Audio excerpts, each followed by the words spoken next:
Hello again, and welcome back, everybody, to another edition of the Rural Report. I am your Rural 2IC, and we normally do our long form Saturday content where we talk about the ugly truth about SHTF. And we'll see where time management goes in this because I may get into it. We're going to see. I didn't get one out last week. I was just too busy. I apologize for that, but this one, I want to talk about prepping with Sarge, put out another challenge to us. And it was really, really good because all the ones that he's given out so far, I have participated in, and they made me think. And I had to really kind of sit down and put some thought process into it. But this one, I think, because while it is technically possible, it's not one that I have ever even remotely would ever consider, and I wouldn't. What I want to say it's because, let me break it down. So you're in a vehicle, and you have to be as realistic as possible. So whatever you have in your vehicle or you carry as an everyday item, you're in a vehicle and you enter into a tunnel, and while you're in that tunnel, there is a truck or whatever that has explosives. And as they enter from both sides, they detonate, thus sealing the tunnel, while there are bad operatives of the same team inside the tunnel so they can go around and cause their mayhem. And I don't take tunnels. I mean, the closest thing is maybe once a year there's a really big overpass, but it's not big enough to do something like that in. It's maybe 100 feet long. If you did something like that, you would probably just take down the whole overpass and whatnot.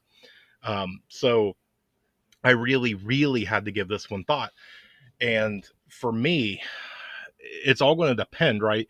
If I'm by myself, I'm going to do one thing. If I'm with my family, I'll probably do something different. This one was a very difficult one for me to take on because there's so many variables into this, and it's just something that I will probably never, if this unforespeakable, whatever you want to say, ever was to happen, it just would never. The likelihood of it ever for me would be pretty much almost zero, right? So if um if this was to happen and I was by myself, more than likely it's stop and start assessing the situation. Right, you want to start looking around and seeing where the threat is. Is there escape routes? Are you in immediate danger? Things like that. So you do your quick assessment. Start looking for exits. Start looking for conceal. Looking for coverage and things like that. Do your best to try and get all your bearings and things like that. Now, granted, if there's an explosion, it's probably going to take out the lights, right? So you might be even more at a disadvantage. Uh, I will tell you, and this got me thinking even to a more extent, my everyday carry, my EDC, because I do not do a whole lot of nighttime traveling at all. So I do not have a light on my everyday carry side piece. Okay. So, I mean, I have a flashlight that I carry with me every day, and I have several in my car. So I am not without light. But it's that whole thing of training and stuff like that. It's been a while since I've had to do firearm in one hand and flashlight in another hand. It's a different set of motor skills and things like that. Now you're firing and aiming with one hand. Yeah, you can rest and brace and things like that, but it's completely different from firing with two hands than with one. Thus, also the training, when I did it, I did a little bit more of a tactical training. Where's your flashlight when you're trying to reload, right? Um, there's a lot involved to with it. If you've never done it, it's extremely difficult. If you have, you're probably laughing at me going, "Oh, it's really easy."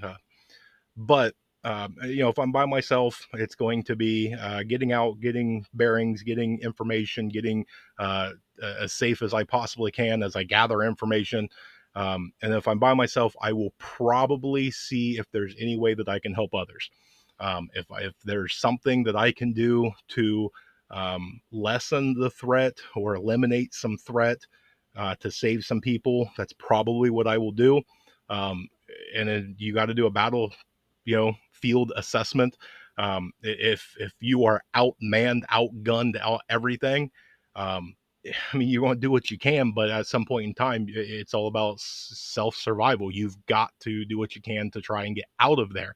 Um, if you look around and you're sealed, I mean, I guess you just go out cowboy style, right? Wild Wild West, and um, see what you can do.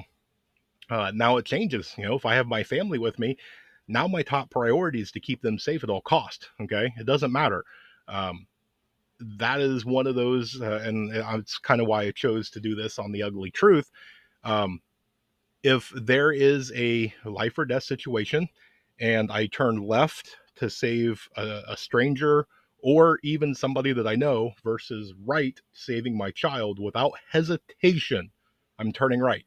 Okay, that's my whole thing on being on earth and being a dad is that is top priority without anything. Now if he's not there, that variable is out, right? Now other people and things like that start becoming more and more important.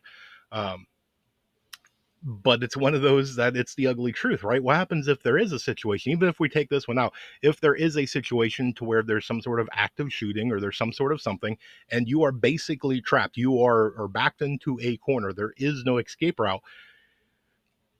I mean, what do you do? Like, that is difficult, like stupidly difficult to even run through your mind. And it's one of those, everything ran through my head. Do you lay down and possum, play dead and try and do your best to um, just try and fake it, right? Um, do you try your best to, uh, fight it off? Because my guess is they've um, probably planned for this and they probably have a lot more firepower than what you do, especially if you're the only one, right? They trap 50 cars and you're the only one with a firearm. Even if there's two or three of them, it's still going to be incredibly difficult, if not near impossible, to fight your way out of there. And the thing is even if you do, then what, right? Where are you then? How long is it going to take to get rescued?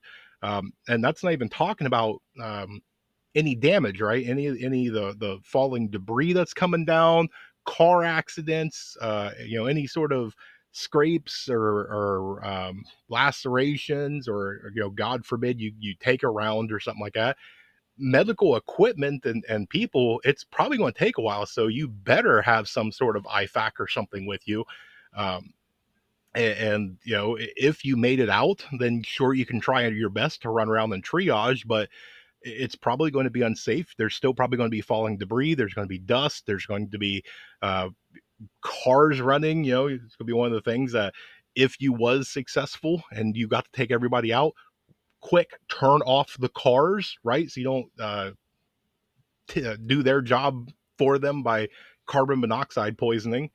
Uh, but I mean, there's so much and so many ways that you can go through and war game this out and play it out in your head. And this right here is probably the most difficult one that he has put out so far. And as much as I have tried, I don't have quite the answer I did in the other ones. And so I tried. I sat down, I started taking notes, and you know going through and planning some of this stuff. I've tried playing it in my hand and seeing how it would work out. Um, and I've tried it in different ways. I've even talked to some people, um, and it just all came out the same. So yeah, I mean, hats off to Sarge for if he came up with it by himself, out of his head, or however he came out. This one was just out and out way difficult, way more difficult than all the other ones. So um, I don't know. It's gonna be one. If you have a better one, I would love to hear it.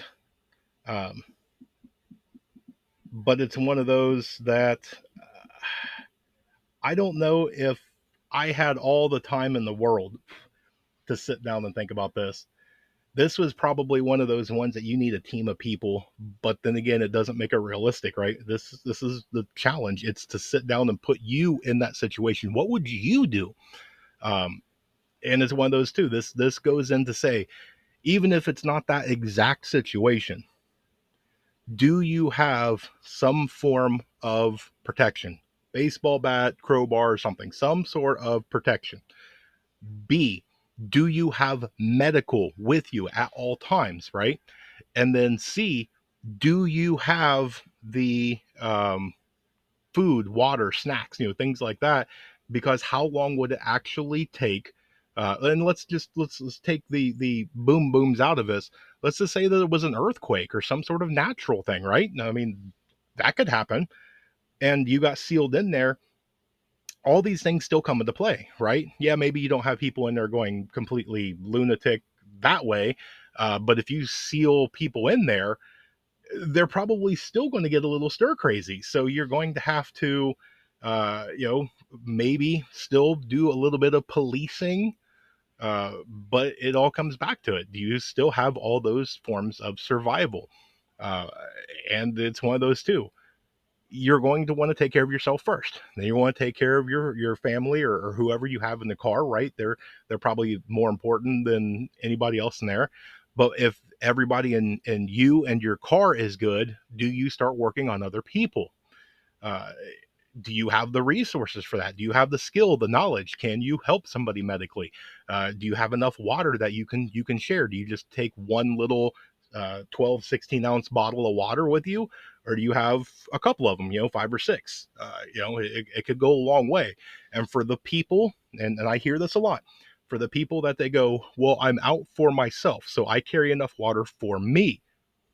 Okay, that's great. That's really good, and you're not going to get an argument out of me that you're doing it wrong. Okay, I will never do that.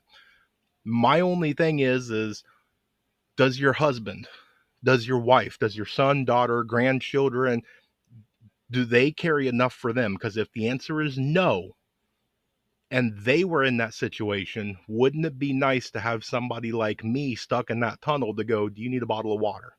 Do you need a breakfast bar or a energy bar? Do you need me to look at your wound there? Here, I've got some bandages and stuff. Let's get that, patched up. Because if the answer to that is yes, then what does it cost you to carry a little extra supplies just in case, right? If you would have been grateful that if one of your people that you love and care about was in a situation like that, that you would love that if something bad was to happen, there would be somebody like me that has that little bit of extra that would assist them. My challenge is, why not you? Why not you? Why can't you do it too? We're not talking about spending hundreds of dollars or thousands of dollars or anything like that. A couple of extra bottles of water, right? It's cheap. A few more bandages and some other things. Most of it's going to be gauze and things like that. Okay, pretty cheap. Maybe an extra flashlight. Yeah, depending. But then again, you could still probably dollar store that. You could probably carry enough supplies for two or three other people and get most of it from the dollar store and be out of there, what, 10, 15 bucks tops? I mean, how unrealistic is that? So there's a lot of different things that we can go through and touch on when it comes to the ugly truth about SHTF. And so far, Sarge has done a very good job about putting out these challenges that are ugly truths. And that's why I choose that when he puts these out, I like to put them out on Saturdays because they are difficult to talk about. A lot of them have been realistic enough. None of them have been something that's completely impossible. And it's something that really makes you think. And if you do these, I challenge you. One, do them by yourself first. See where you go. Where's your thought process? How does your mind play this out? And then sit down with your family. Sit down with your mag. Sit down with other people and talk it out with them, right? Don't lead them on. Let them do their thought process. Once they get through with it, then you can discuss and kind of go back and forth. Hey, okay, when you said this is what I thought. And then compare notes and go back and forth. Maybe you have 50% and they have 20% and somebody else has 18, whatever. mix and match and utilize this, because we could sit here and war game this whole scenario out and we can come up with a great plan. But instead of that exact thing happening, it happens for an earthquake. And now we can use most of that plan for that very same reason. That's why wargaming this stuff out is actually not only just fun and a good mind exercise, a good mental stretch for you, but it could be life saving, right? Just because it's not 100% of the scenario that happened, it's close enough that we can basically take the backbone of it, or the meat and potatoes of the plan, and use it, right? We can at least get off to a good start, or we have a good understanding of what needs to take place if this is to happen. um, and it's a good thing. So thank you, Sarge, first of all, for putting these challenges out. I've really been enjoying them. They've really helped me out immensely, right? It's fun to be able to do these things. It's a great networking tool because us as creators get to join Sarge and answer these questions and things like that. And I'm telling you, I think that at some point in time, Sarge needs to put one as a live stream. Save it, do a Friday night live stream, invite 2 or 3 guys up there, and drop it right then and there, and just see where the guys take it. Right off the top of your head, that I think that would be some really good stuff, Sarge, if you're watching this. So, but we're just going to cut this one short for today. We'll get into some other stuff next week. I've got some really interesting things floating around up here. So, thank you guys so much for watching. Go give Sarge a good thank you. Tell him that Rural sent you. But that's what I've got for you guys today. So I hope you guys have an amazing day. I hope you have a blessed day. Stay tuned because there's more information to come. And with that, remain united because we're all prepping in this together.